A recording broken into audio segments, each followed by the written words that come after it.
hold the sacred. Some of them not at all. And that's why I think I resonate so much with elephants, because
Được chưa? Hello.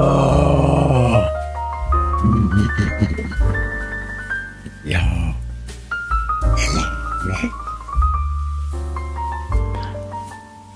Hello. Hôm nay là 30 tháng 5. 30 tháng 5 này hơi bị nhiều rồi. 30 tháng 5. Đáng nghĩa là hôm qua live nhưng mà hôm qua quên cái adapter để cắm vào, nên là nếu mà live thì phải dùng wifi, mà wifi thì rất là dễ bị đứt mạng, nên mình quyết định không live. Hôm nay live bồ, hôm nay thứ 5, ngày mai live tiếp thì vẫn đúng như kế hoạch thôi, là đây màn hình đây, sẽ xem tiếp cái này và ngày mai cũng xem. Bây giờ còn mình xem một nửa rồi. Ngày hôm nay sẽ xem 1 tiếng mát thì con muỗi, rồi mai xem nốt. Rồi tiếp tục nha. Trước khi tiếp tục thì tắt nhạc này, full screen này, phụ đề bật rồi này. I think that we are kind of matriarchal. At least I grew up matriarchal. Like, women were the force in my life. My family and most of my friends' families, women kind of have the final say, and I feel like that's the way it is with elephants. Like, you might be bigger and stronger, but it doesn't really account for much if you're not smarter and more emotionally intelligent, and you know how to take care of the group. Just to zoom out into the ridiculous questions, as we were talking about aliens, there's a lot of people trying to study the origin of life. Oh, I love this. First of all, what do you think is life versus non-life? Like, when you look at... Tự dưng bị mất.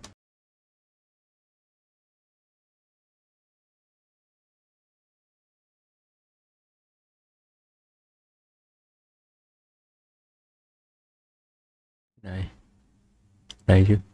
Okay. Like ants, or even like the simplest of organisms. I saw a frog in a stream yesterday. That was like a leaf frog. It was like as flat as a sheet of paper, and it does a lot of weird things. And it found a way to exist in this world. But that's a single living organisms with a bunch of components to it. But like, there's a life form that exists in this world. What is the difference between that and a rock? What is the essence of that life? This might be an unanswerable question. There's probably a chemistry, physics, biology way of answering that. Like, what to you is that? I think, to me, life is something that grows in response to stimuli, like in basic biology 101. I think, and I'm fine with that. I don't need it to be more romantic than that, but I think it's actually comical how do you get from a rock to an orangutan? Mm-hmm. You know, and our answer for that is primordial soup. Maybe there was just stuff on Earth, and then the stuff just got up and started walking. Maybe there was nothing happening, and then all of a sudden there was a cell, and the cell had function, and then it complexified, and then it started reproducing and found male and female parts. And what? Like we are so under-equipped to understand how the hell we got here, let alone ants or even bacteria. I see this so many in very simple mathematical models, like something called Game of Life. There's cellular automata. You could see from simple rules and simple objects, when they're interacting together, as you grow that system, complex objects arise. Like that emergence of complexity is not understood by science, by mathematics at all. And it seems like from primordial soups, you can get a lot of cool shit. And the force of getting from soup to like 2 humans on microphones, not understood, and it seems to be a thing that happens on Earth. I tend to think that it's a thing that happens everywhere in the universe, and there's some deep force that's pushing this along in some way. That there's something I don't want to sort of simplify it, but there is something that creates complexity out of simplicity that we don't quite understand. And that's the thing that created the first living organism on Earth. That like leap from no life to life on Earth, that's a weird one. That's a weird one. Because you can imagine, I think that the Earth is 4.5 billion years old, and you can imagine just this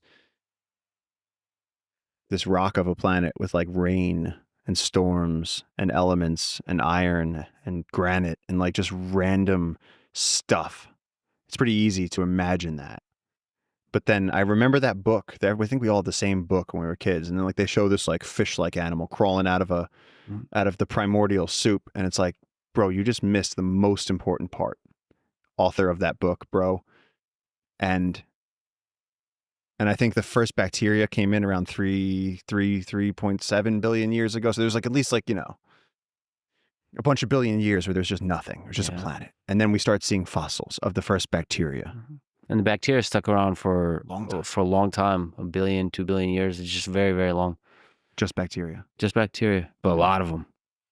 A lot of them. There's probably a lot of innovation, a lot of murder, a lot of interaction. Yeah. And then, I mean, there's a few big leaps along the history of life on Earth. Yeah. The predator-prey dynamic, that was a really cool innovation. It's almost like innovation. It's like features on an iPhone. It's like, it's nice. Like predator-prey, eukaryotes, so complex multicellular organisms emerging from the water to land. That was weird. That was a interesting innovation.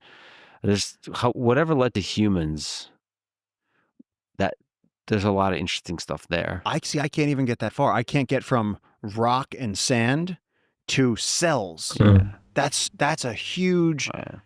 I mean, to everything around us that has cells is just it's wild. Even again, and I could imagine being on another planet and how incredibly valuable this thing would be. It's impossible to replicate.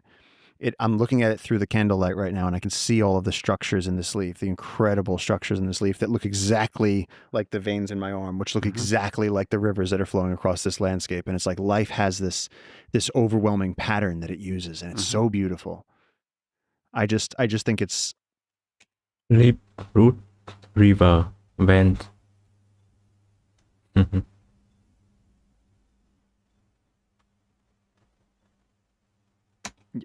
Yeah, when you imagine the days of the lightning and the volcanoes and the primordial soup, there's a big gap there, and it's fascinating to think about, and it's fascinating to see how different people's belief systems lead them to different answers there. Not to give any spoilers, but Postcard from Earth, Darren Aronofsky's film, the idea there is there's probes that are sent out from Earth to all these other planets, and each probe contains 2 humans.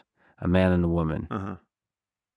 And those 2 humans are in love. So think of a couple in love. They're sent there with all the information, basically a leaf that holds the information of what it takes to create life on other planets, to recreate on Earth and other planets. And the 2 humans hold all the information for the things that make life on Earth special, especially in human civilization, is love, consciousness, the social connection. So all that information is sent in the probe, And the postcard from Earth is those humans waking up, remembering all the information that is Earth. That like a celebration of all the things that make Earth magical throughout its history, all the diversity of organisms, all of that. You're loading all that in to create life on that new planet, which is something I think alien civilizations are doing. They're sending probes all throughout the galaxy, and they just haven't arrived yet. But anyway, that's another... That's so beautiful. And one of the things that I think I want to see that so much. And one of the things that I love about Aronofsky's work is the fountain. Mm-hmm. And what I find so beautiful about that is that now here he's saying, okay, we're sending probes out to other worlds, Mm-hmm. alien civilizations. And in the fountain, it was sort of what I thought he did so beautifully was braid together those three stories where in one, I don't remember if he's in a spaceship or if that's supposed to be like his soul. Mm-hmm. The other one, he's a scientist in sort of like comparable times to ours, and then he's the Spanish explorer. But either way, there's the tree of life, and it sort of braids together all of the major religions. And it made me think of that quote that you hear where it says, oh God, what was it? Christ wasn't a Christian, and Buddha wasn't a Buddhist, and Muhammad wasn't a Muslim. They were all just teachers who were teaching love. And it's like the fountain sort of says nature is that driving force, and it's our job to understand that the game is love. And that's what the main character in the fountain needs to learn, is that it's nature that's going to carry your soul through this thing, and that there's so much you don't understand, and the epiphany at the end. God, I love that movie. God, I love that movie. Among many things, you're also an artist is trying to convert the thing that is nature into a thing that we humans can understand, the complexity, the beauty of it. That's what Darren Aronofsky tried to do with those couple of films. That's something that I hope you do, actually in the medium of film too. That'd be very interesting. And you do that in the medium of books currently. How much do you think we understand about the history of life on Earth? I think we got it all wrong. Mhm.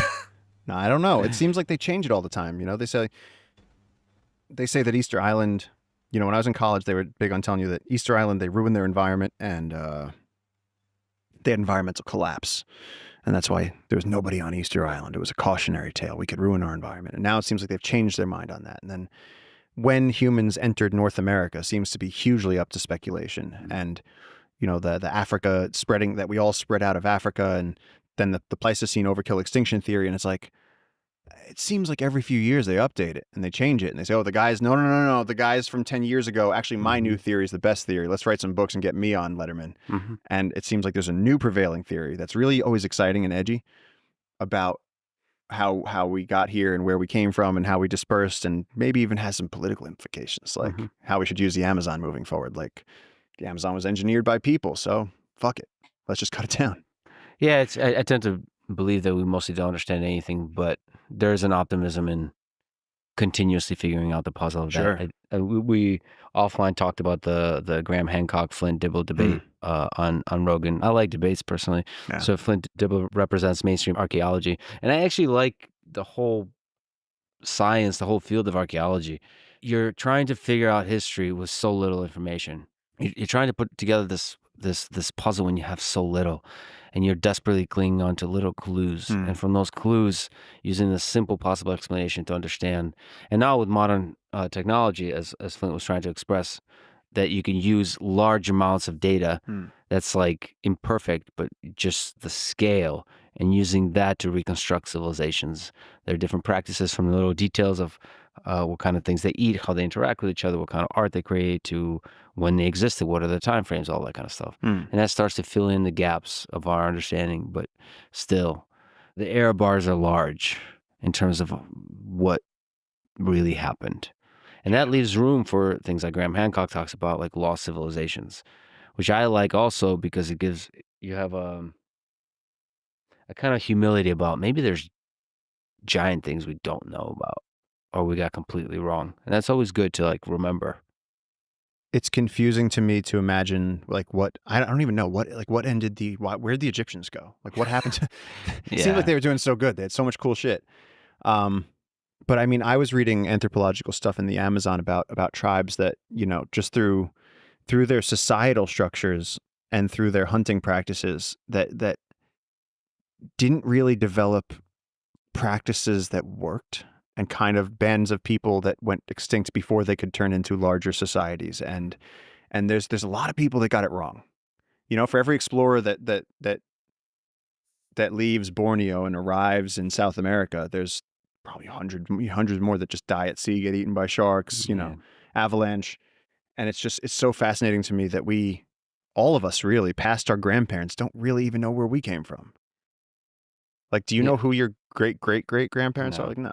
I mean, there's methods of trying to figure that out, but really, again, the error bars are so large that it's almost like we trying to create a narrative that makes sense for us. That I'm 10% Neanderthal, therefore I can bench press this much, and therefore my aggressive tendencies have an explanation, when in reality there's so much diversity of personalities that they far overshadow any possible histories we might have. Your aggressive tendencies don't have any explanation. No, you need to you listen to me right now. I'm sorry, don't hit me again. Don't choke me out again. Yeah, man. One of the things you and I talk a lot about is different explorers. Yeah. Who do you think is... I'm just throwing a ridiculous question one after the other. Who do you think is the greatest explorer of all time? Oh, God. I love Shackleton, but I hate the cold, so I can't even read about it. I hate the cold so much. I can't even go there for fun. I think Percy Fawcett in the Amazon was the GOAT in terms of just sheer, the last of the Victorian era, march forward, go deeper, just stop at nothing, and then eventually take such big risks that you never come back. It's hard for me to relate to that kind of exploration, because to me, I'm such a softie. I wouldn't want to leave my family behind. I wouldn't want to, even if you told me that I could leave Earth and go exploring and I could go touch the moon, I'd be like, nope. Absolutely not. The highway is dangerous enough. I would never risk dying in space. This guy left his home, went out into the jungle out there with horrendous gear compared to the camping gear we have today. No headlamp. And just explored for years on end. Well, let me actually push back. You have that explorer. There is definitely a thing in you, just me having observed you behave in the jungle and in the world. You're pulled towards exploration, towards adventure, towards the possibility of discovering something beautiful, including a small little creature or a whole new part of the rainforest, a part of the world that is holy shit, this is beautiful. I think that's the same kind of imperative. So maybe not going out to the stars, but I could see you doing exactly the same thing. So he disappeared in 1925 during an expedition to find an ancient lost city, which he and other people believed existed in the Amazon rainforest. So there's that pull. I'm going to go into there with shitty equipment, with the possibility of finding something. And they said he ran into uncontacted tribes and started goofing off. I think he started dancing and singing. The tribes were ready to kill him, and he started goofing and doing a song and a dance and just being ridiculous. And the tribes were like, "What now?" And they're like, "Wait! Don't shoot him yet. That's a funny one." Yeah. And he kind of on a human level used humor to save his own life on multiple occasions. To the point where he de-escalated the situation and was like, "Look, we're not here to fight. We're here we have a pile of maps.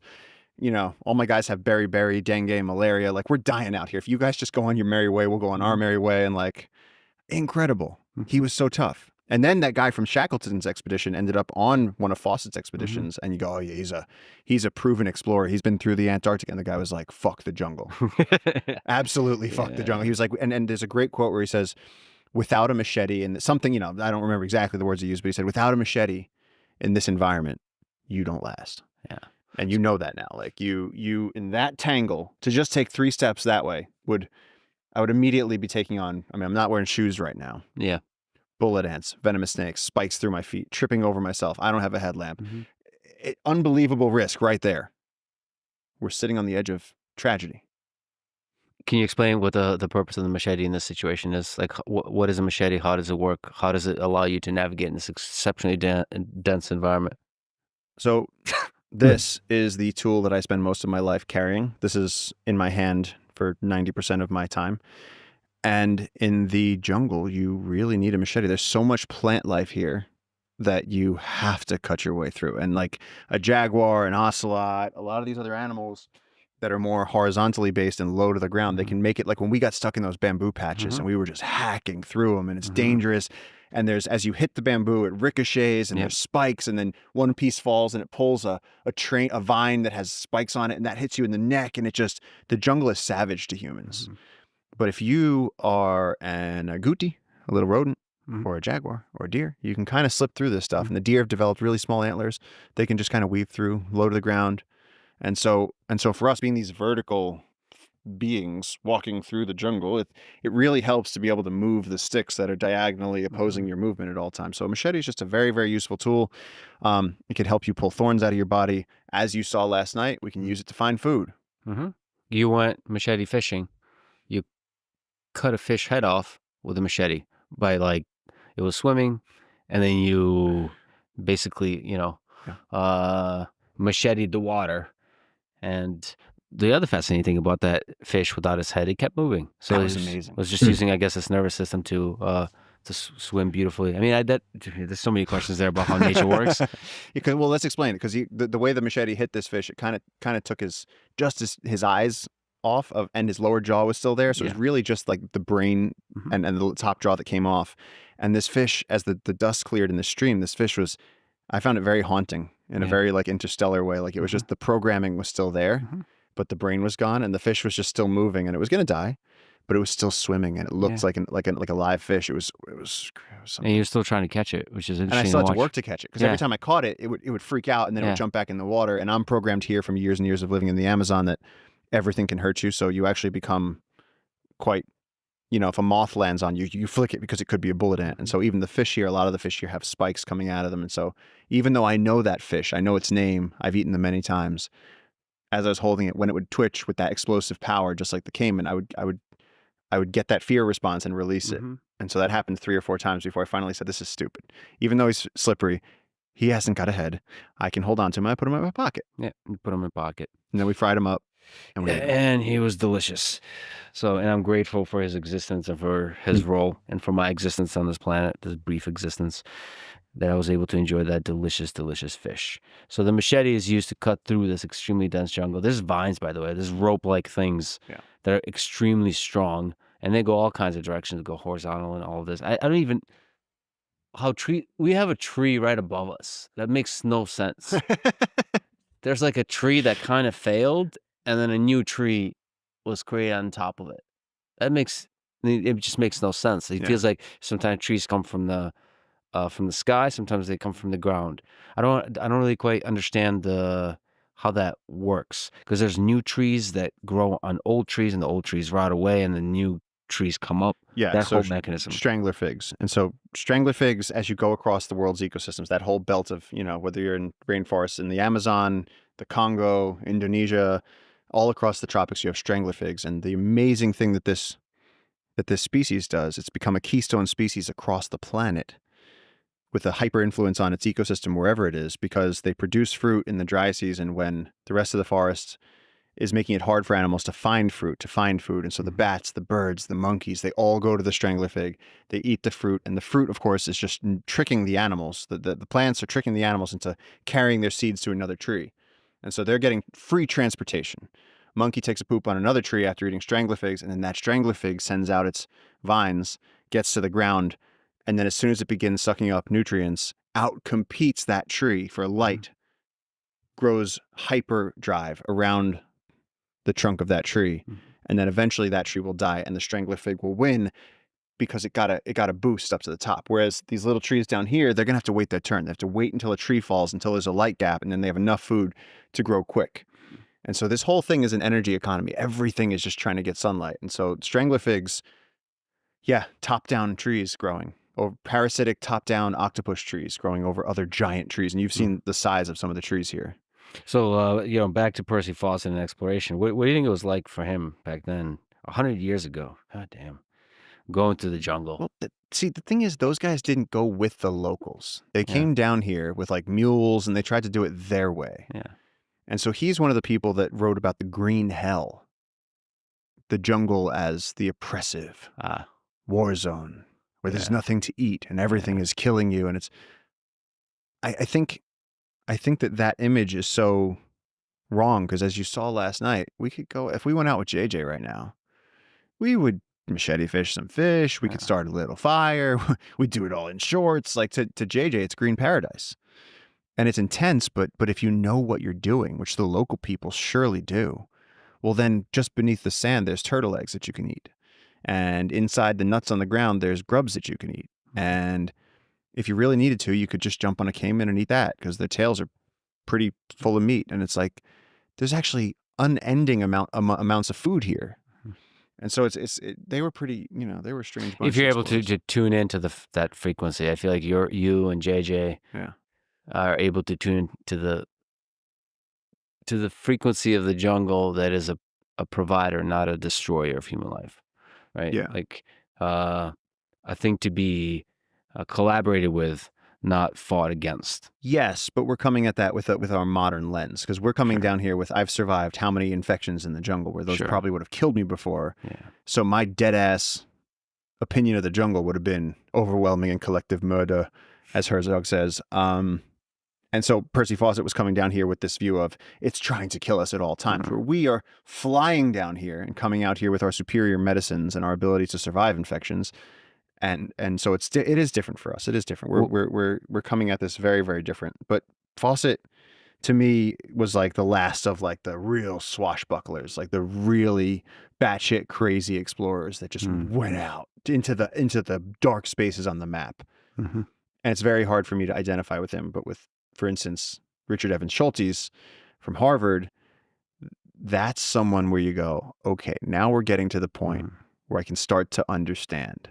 I mean, just like the conquistadors, and they tell you the conquistadors showed up, and they killed, the Spanish killed 2,000 Inca on the first day, and then they marched to this city. And they're like, when I hear about that, can you imagine yourself just like slaughtering a bunch of women and children and soldiers, and then just like drinking some wine and doing it again tomorrow? Yes. I can't actually wrap my head around that. Yeah, it just seems like an entire different world. Nah. Like different world, different value system. Different value system. A different relationship with violence and life and death. I think we value life more. We resist violence more. Yeah, like I can't. Like if we saw a car accident, I feel like if I saw a car accident, like or if you see a little bit of war, some violence, like it affects you. These people were so comfortable with those things. Yeah. It was such a normal part of the Spartans, the Comanches, like they became so comfortable with war to the point that it became what they did. Mm-hmm. And they celebrated it too. They celebrated it. And direct violence too, like taking that machete and murdering me. Or if I got to the machete first, me murdering you. Not a chance, bitch. And then I would put it on Instagram and show off. And the number of DMs I would get from murdering you with a machete. Meanwhile, half the world right now is messaging me saying, my DMs are filled with, take care of Lex, don't lose Lex, make sure Lex comes back safe. Lex is a national treasure. We love Lex. Make sure he holds a snake. The amount of love that is out there. Meanwhile, I emerged from the jungle with blood around me with a machete. And I take over your Instagram account. He's very humble. He doesn't want to hear about the love.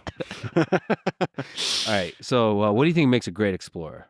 Whether it's Percy Fawcett or Richard Evans Schultes. By the way, say who Richard Evans Schultes is. He's a biologist. So that's another lens through which to be an explorer. Yeah. Is to study the biology, the immense diversity of biological life all around us. Richard Evans Schultes, I know about him from reading Wade Davis's book, One River, which is this big, hefty, 500 or 600 page tome about the Amazon, and it covers two stories. It's Richard Evans Schultes, and I think it's in the 40s. I think it's like pre-World War II era, where he's in the Amazon looking for the blue orchid and the cure for this and that, and he's pressing plants, and he's going to these indigenous communities where they still live completely with the forest, and they drink ayahuasca, and they talk to the gods, and he learns about how they believe that the anaconda came down from the Milky Way and swam across the land and created the rivers, and sort of he came down and even though he was a Western scientist from Harvard, he embraced the indigenous perspective on the world, on creation,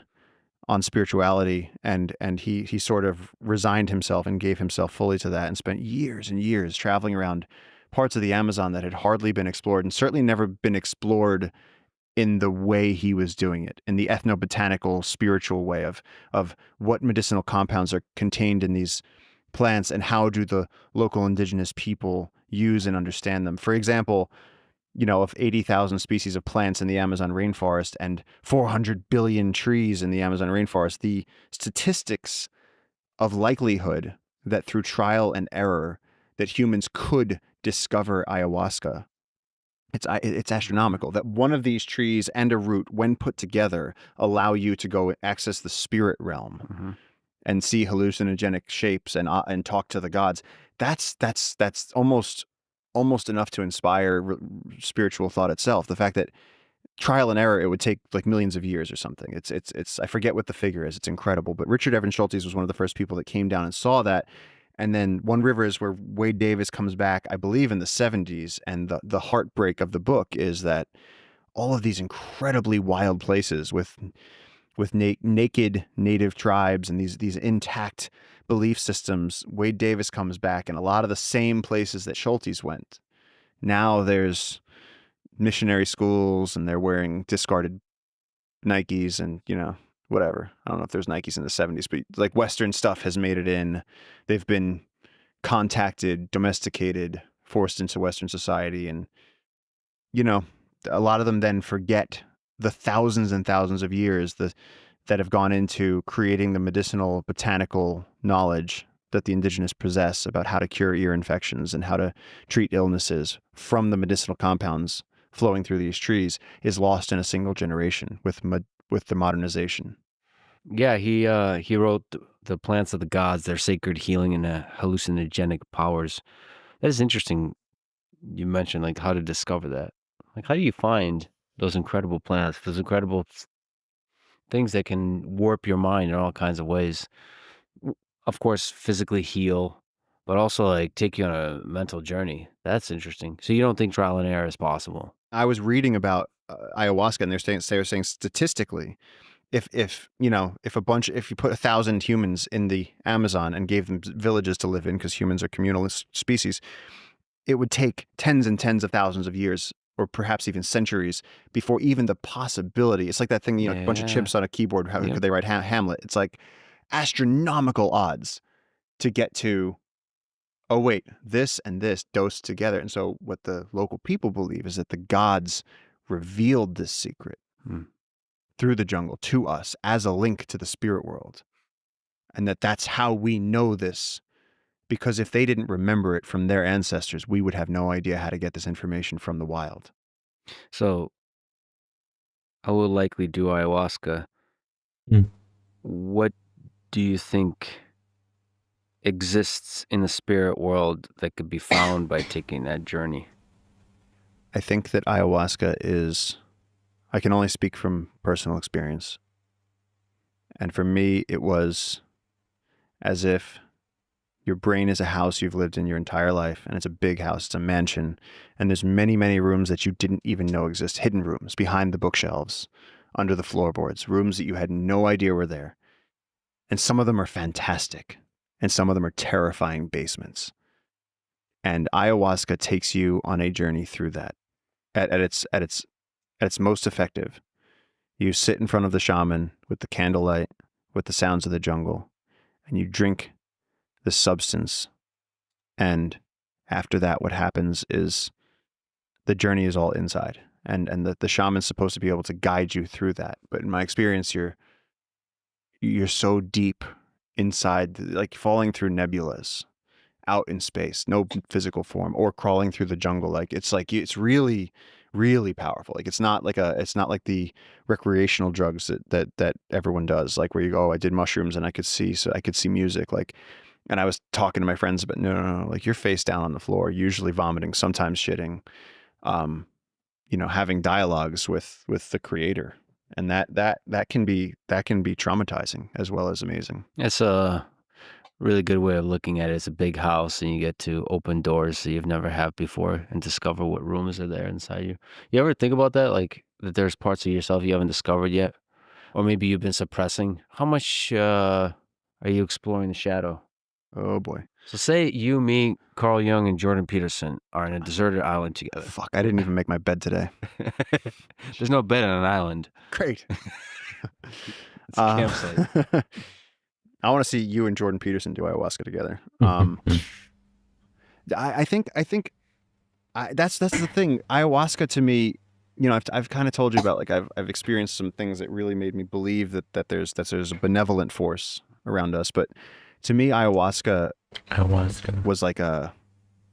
was a ride through the scariest parts of the universe, to sort of be like, here's what it could be like. That's where I came up with my idea that, like deep space, or just space, outer space, is just the outside of the video game, and this is it. Because when I was on ayahuasca, I was one of the jungle creatures, and I wasn't Paul, and I didn't have a name.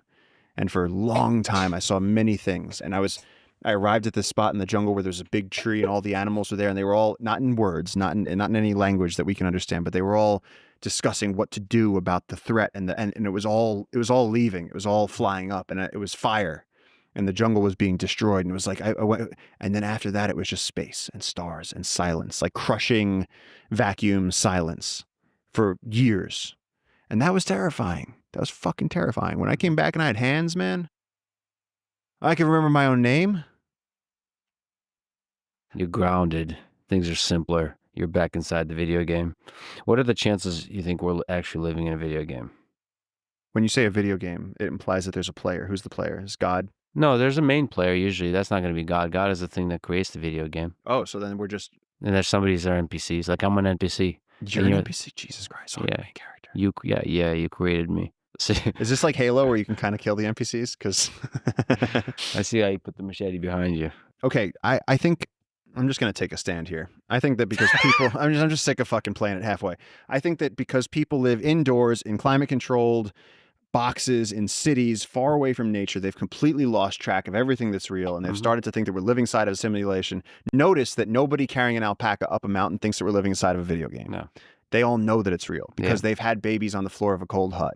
Yeah. They understand the consequences of life. They understand the fish and how hard it is to get them and the basic rules of the wind and the rain and the river, and that we all have to play by those. And that it's and you talk to a grieving mother and ask her if she's living inside a video game, and it's like the people, to me, this whole thing of, oh, are we living in a simulation? To me, that's the infirmary of society starting to parody itself. It's people going, I have no meaning in my life anymore. So is this even real? And again, go ask the Sherpa, go ask the Eskimo. They're not worried. You forget what fundamentally matters in life. What is the source of meaning in a human life? If you talk about such subjects, nevertheless, you could, for a time, stroll in the big philosophical questions. Sure. And if you do it for short enough a time, you won't forget about the things that matter. That there is human suffering, that there is real human joy, that is real. That our time in the jungle was very hard. Did you suffer enough to know that it's real? Yeah, I was hoping we're in a video game that whole time. So that's actually a really good way to.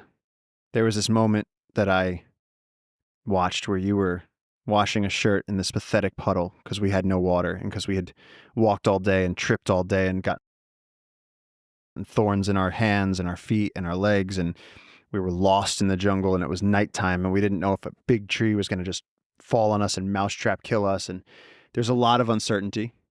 But I watched something very special happen to you, and that was I saw you crouching by the side of this puddle. It wasn't even a flowing stream, so we couldn't drink it, and you were just trying to wash the sweat off of your shirt, and you looked at me and you just said, the only thing that I care about right now is water.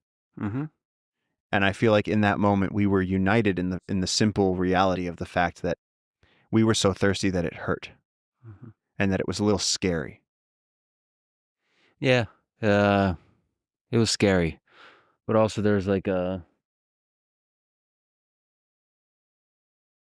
joy in the interaction with the water because it cools your body temperature down, and there's like a faith in that interaction that eventually we'll find clean water because water's plentiful on Earth. It's kind of like a delusional faith that eventually we'll find. It was just like a little celebration.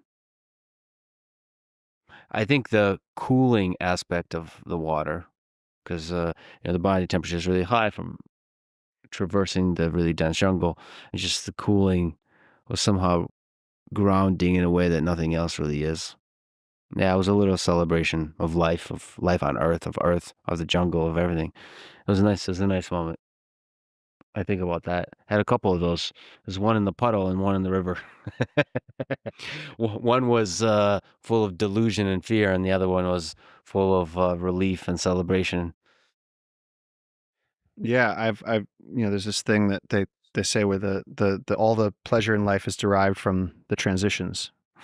When you're cold, warm feels good. When you're hot, cold feels good. When you're hungry, food feels good. And when you're that thirsty, water becomes God, and it's all you want. And also the other thing is that when we're out there, it felt so good to be so lost and so tired and so like we were doing level to like how would you describe the physicality of what we were doing, the level of physical like exertion? Well, it's something that haven't trained. I don't even know how you would train for that kind of thing, but it's extremely dense jungle. So every single step is like completely unpredictable in terms of the terrain your foot interacts with. So the different variety of slippery that is on the jungle floor is fascinating because some things, I mean, the slope matters, but some roots of trees are slippery, some are not.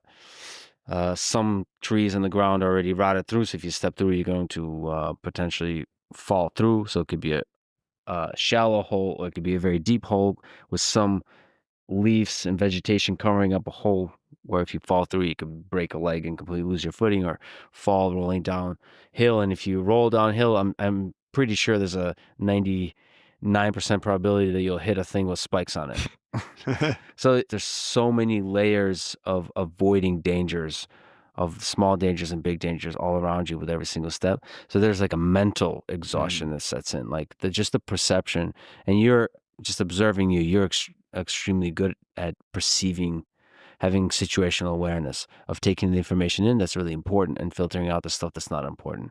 But even for you, that's exhausting. And for me, it was completely exhausting, just paying attention to everything around you. So that exhaustion was surprising because it's like, there's moments when you're like, I don't give a damn anymore. I'm just going to step. I'm just going to like. And so that's it. You go, I don't care anymore. And you reach out and I'm just going to lean against this tree. And then what happened?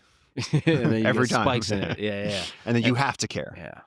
And then there's just bad luck because there is wasp nests. There's just like a million things. And that is physically, is mentally, psychologically exhausting because there's the uncertainty. When is this going to end? It's up, in our particular situation, up and down hills, very steep downward, very steep upward, no water, all this kind of stuff. And it's the most difficult thing I've ever done. But it's very difficult to describe what are the parameters that make it difficult. Because I run long distances very regularly. I do extremely difficult physical things regularly that on some surface level could seem much more challenging than what we did. But no, this was another beast. This is something else. But it was also raw and real and beautiful because it's like, it's what the explorers did. Yeah. It's what Earth is without humans. And also just like the massive scale of the trees around us was the humbling size difference between human and tree is both humbling in that like that tree is really old. It's a time difference, lifetime difference, and just the scale. It's like, holy shit. We live on an earth that can create those things. It makes me feel small in every way. That life is short, that my physical presence on this earth is tiny, how vulnerable I am. All of those feelings were there. And in that, the physical endurance of traversing the jungle, was the hardest journey that I remember ever taking. Every step. And then that made making it out of the jungle and then made it the swim in the water that we could drink. That was just pure joy. It was probably one of the happiest moments in my life. Just sitting there with you, Paul, and with JJ in the water, full darkness, the rain coming down, and us all just laughing, having made it through that, having eaten a bit of food before, and the absurdity of the timing of all of it, that it somehow worked out. And how we're just three little humans sitting in a river. Just our heads emerged barely above water with jungle all around us. What a life. That was a real adventure. That was a real adventure. That was a real one. Yeah. I'll never forget that. So it's a real honor to have shared that. Of course, we had very different experiences. When you saw a caiman in that situation, you're like, I have to go meet that guy. That's a friend of mine. Well, I mean, we were in the river in a thunderstorm just our necks above. We're all laughing our asses off. And I mean, we're in the river with the stingrays and the black caiman and the piranha and all the electric eels and everything. And it's pitch black out. Yeah. And then what were we doing? We were holding our headlamps up and there was those swirling moths, the infinity moths, all making those geometric patterns. And it's like, we're just 3 ridiculous primates, 3 friends in a river just laughing. Yeah. Because we were safer in that river than we had been in there. And we were rejoicing that the thunderstorm was compared to the war zone that we'd been living in, the thunderstorm was safe, and it really was a beautiful moment. And also that like very different life trajectories have taken these 3 humans into this one place. Yeah. It's like, what? Yeah. Wow. Is this universe that would like, because we're kind of like those moths. You know what I mean? Like we'd come from some weird place on this earth and we'd have all kinds of shit happen to us and we're all pursuing some shit and some light and we ended up here together enjoying this moment. Yeah. Something else. It just felt absurd. And in that absurdity was this like real human joy. And damn, water tasted good. Oh, water's good. Man, water and those little oranges. Yeah. Those things. And then I would just say, like, do you feel like, I feel like running, like no matter how much I run, I feel like you run, you do a workout and then you stop. Like maybe people who do ultras feel this, but like I felt like we woke up, it was like, wake up at dawn, 6 a.m., let's start walking, break camp, go. And it's like pretty much you just don't stop all day. And it's level 10 cardio all day long. And you're sweating buckets and there's no water. It's like you would never put yourself through that voluntarily. You couldn't. You would never have the resolve to continue torturing yourself. Except for that we were trying to make it to freedom, to get out. And it's like the obsession of that with the compass and the machete and the navigating. Fuck. I think there's something to be said about like the fact that we didn't think through much of that and we just dived into it. I think we're like laughing and enjoying ourselves moments before. And once you go in, you're like, oh shit. Oh shit. And you just come face to face with it. Yeah. I think that's what, whatever that is in humans that goes to that, that's what the explorers do. And the best of them do it to the extreme levels. Well, I think that what we did was to a pretty extreme level because we left the safety of a river, of knowing where we were, and voluntarily got lost in the Amazon with very little provisions. On a very, now that we're back, now that we experienced what we experienced, I really can't stop thinking about how fucking stupid it was that we did that. Yeah. Because if we had gotten lost, Pico was saying to me, even if one of you had broken your leg, it's, days in either direction. Even if they'd sent help for us, help would take how long to scour all that jungle? Sound doesn't travel. Even a helicopter, even if they looked for us, they wouldn't be able to see us. How would we signal for help? You can't really build a fire. And so it's like, if anything had gone wrong, if we'd gone a few degrees different to the west, it would have taken us 2 more days. If we'd gotten injured, it'd be carry through that. Yeah. And so somehow only afterwards am I really going, wow, thank God we got out of this. Thank God. After I see so many people going, make sure nothing happens to Lex Fridman. Yeah. I'd be the deadest motherfucker on earth if anything happened. It somehow works out. It does seem to somehow work out. Let me ask you about Jane Goodall, another explorer of a different kind. What do you think about her? About her role in understanding this natural world of ours?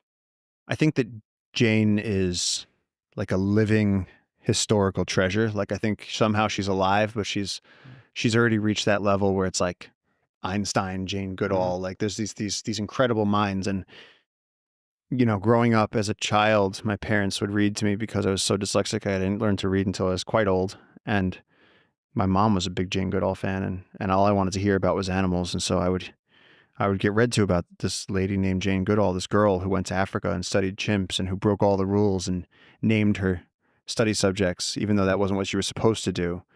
And she became this incredible advocate for Earth and for ecosystems and she seemed to realize as her career went on that teaching children to appreciate nature was the key. Because they're going, that thing where she says we don't so much inherit the earth from our ancestors, but borrow it from our children. We're just here. We're just passing through. And so if we destroy it, we're dimming the lights on the lives of future generations. And so she's been really, really cognizant of that. And she's been a light in the darkness. She's sort of, in terms of saying that animals have personalities and culture and their own inalienable rights and reasons for existing, and that human life is valuable. She's very big on that. Every day we influence the people around us and the events of the earth, even if you feel like your life is small and insignificant, that you do have an impact. And I think that's a really powerful little candle out there in the darkness that Jane carries. What do you think about her field work with the chimps? Badass.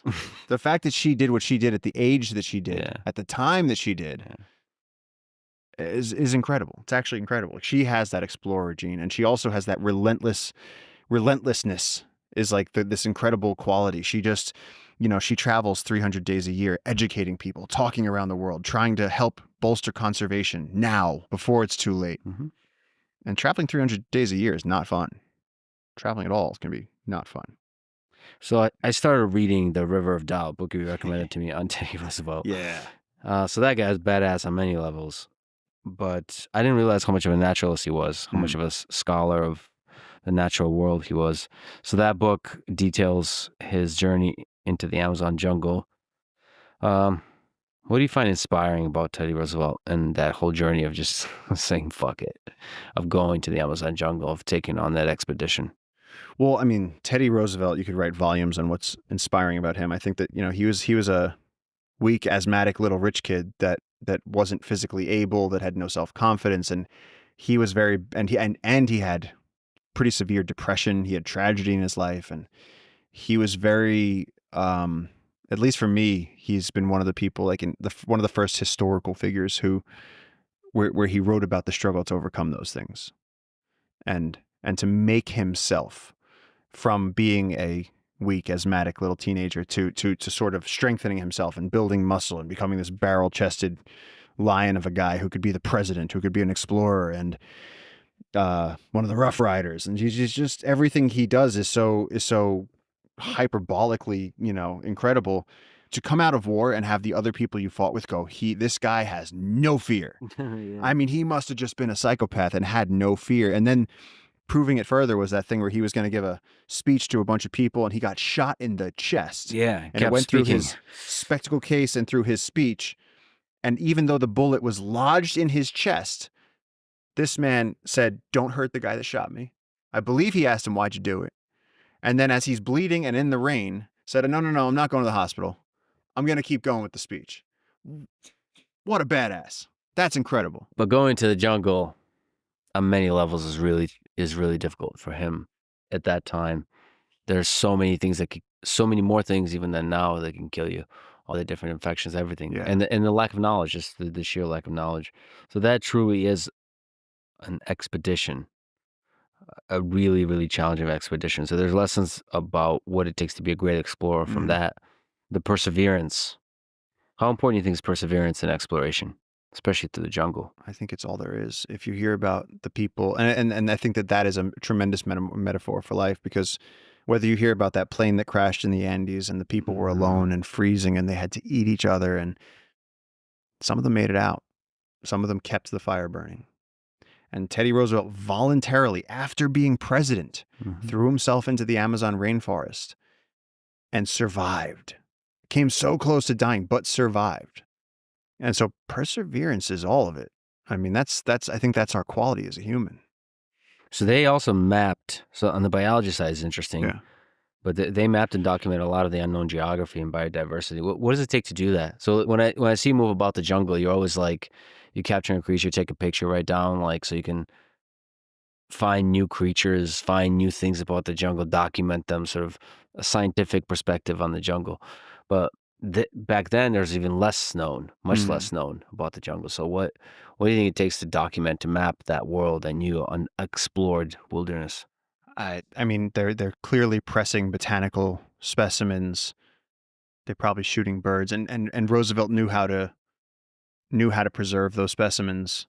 I mean, he really was a naturalist, so he knew exactly. So if he's seeing these animals, to them, whereas we'll take a picture and identify it, they were harvesting specimens, taking them with them, drying them out. For them, it was totally different, and it could be the first. There's, I don't know, I forget what JJ said. There's something like 70 species of ant birds here, and it's like, so how likely are you to be the first person to ever see this one species of bird? And so for them, and you have this bird, and so perfectly preserving that specimen. And I think a lot of non-scientific people don't realize that every species, from blue whale to elephant to blue jay to sparrow, whatever it is, whatever species we have on record, they're scientific specimens. And the first people to see them shot them. Mm-hmm. And there's museums are filled with these catalogs, preserved birds that these explorers brought back from New Guinea and South America and Africa, and then put into these drawers, and now we labeled them, and we said, this is, this is red and green macaw, this is scarlet macaw, this is brown crested antbird, and it's just, they're just categorized. That book of birds you have, like encyclopedia of birds. What the human achievement in these pages. For people listening, Paul's just flipping through a huge number of pages. These are just, is this in the Amazon or is this in Peru? This is just here. This is birds of Peru. Dude, pages on pages of toucans and arasaris and hummingbirds and antbirds and smoky brown woodpecker and tropical screech owl, which we just heard, by the way. It's endless. Who knew there were so many birds? I had no idea there were so many birds. Documenting all of that, analyze. I mean, there's also, which we got to experience, and you're pretty good at also, is actually understanding and making the sounds of the different birds. Yeah. What's your favorite bird sound to make? Undulated tinamou, because in the crepuscular hours of dawn and dusk, they're usually the ones that make up what is considered by many to be the anthem of the Amazon. Can you do a little bird for us? That's what a undulated tinamou sounds like. And it's usually like, oh, it is getting to be afternoon. It's almost like hearing church bells on a Sunday. It's like there's something about it. You go, there he is. And like you were saying, it's a reminder, oh, that's a friend of mine. Yeah. Surrounded by friends. I have so many friends here. What does it take to survive out here? What are some basic principles of survival in the jungle? Cleanliness. I mean, really, we talked about this, but like, I have so many holes in my skin right now. Yeah. Look, I have a mosquito. There we go. I have so many spots that I've scratched off of my skin because a mosquito bites me and then I scratch it. Or the other big one is that I worry that I have a tick. Not deliberately, not with my thinking brain, but my simian brain just wants to find and remove ticks. And so I scratch, and then if my fingernails get too long, I remove my skin, and then those get infected in the jungle. And so staying hyper clean, using soap, like basic stuff, keeping order to your bags, order to your gear, things in dry bags. Make sure, we explained that we got in the river during a thunderstorm. We didn't explain why we did that, because the thunderstorm came when we had eaten dinner, but we hadn't set up our tents. And so we decided to cover our bags with our boats that we had been carrying, our pack rafts that we'd been carrying in our backpacks. So all of our gear would stay dry. So the only thing we could do was either sit in the rain and be cold or sit in the river and be warm. And so keeping our gear dry, momentary discomfort for future, that to me was an incredibly smart calculation to make. Is you got to be smart out here. You can't, not running out of a headlamp while you're out on the trail and being stuck in that darkness. Yeah. It really takes just being a little bit on your toes. And I find that necessity of being on your toes is a place that I like to live in. It's just the right amount of challenge here. So keeping the gear organized and all of that, but also being willing to sort of improvise. I've seen you improvise very well because there's so much unknowns. There's so much chaos and dynamic aspects that, like, planning is not going to prevent you from having to face that in the end of the day. No, it's been really funny watching you sort of shed your planning brain. Like day one, it was very much like, so are we gonna? And then I could see your brow sort of furrow when I would go, I don't know what time we're gonna get there, and you'd go, well, just tell me, and I'd be like, I don't know what the jungle's gonna let us do. Let's record the podcast tomorrow. Okay, but if it rains, if it gets windy, if a friaje comes, if there's a jaguar with rabies, like anything could happen. Landslide, like anything, literally. Tree. I mean, the thing you mentioned, trees falling, that's a thing in the jungle. That's a major thing in the jungle. Holy shit. First of all, a lot of trees fall. Yeah. And they fall quickly and they could just kill you. They fall quickly. They're huge. We're talking about trees that are like the size of school buses stacked. Yeah. And connected to other trees with vines so that when they fall, this millennium tree, this 1,000-year-old tree, boom, it shakes the ground, pulls down other trees with it. So if you're anywhere near that for a few acres, you're getting smashed. Mm-hmm. That's the end of you. And so the jungle at any moment that you're out there could just decide to delete you. And then the leafcutter ants and the army ants and the flies and everything, you'll be digested in 3 days. You'll be gone. Gone. No bones, nothing. Who do you think would eat most of you? I would hope that like a king vulture with a colorful face would just dramatically just get in there, like right in the ass, just like Nature's Metal, just like when they like walk in through the elephant's ass. I'd want that on camera trap. I think that would be a great way to go. And we'll slowly look up and just kind of smile. Yeah, just rip out your intestines and just shake it. And just victorious over your dead body. Well, but also honor a friend. That's another. Yeah, sure, but you'd look so your white naked ass laying there in the jungle. You'd be like face down and shit. That's why you always have to look good. Any moment a tree can fall on you and a vulture just swoops in and eats your heart. That's right. We talked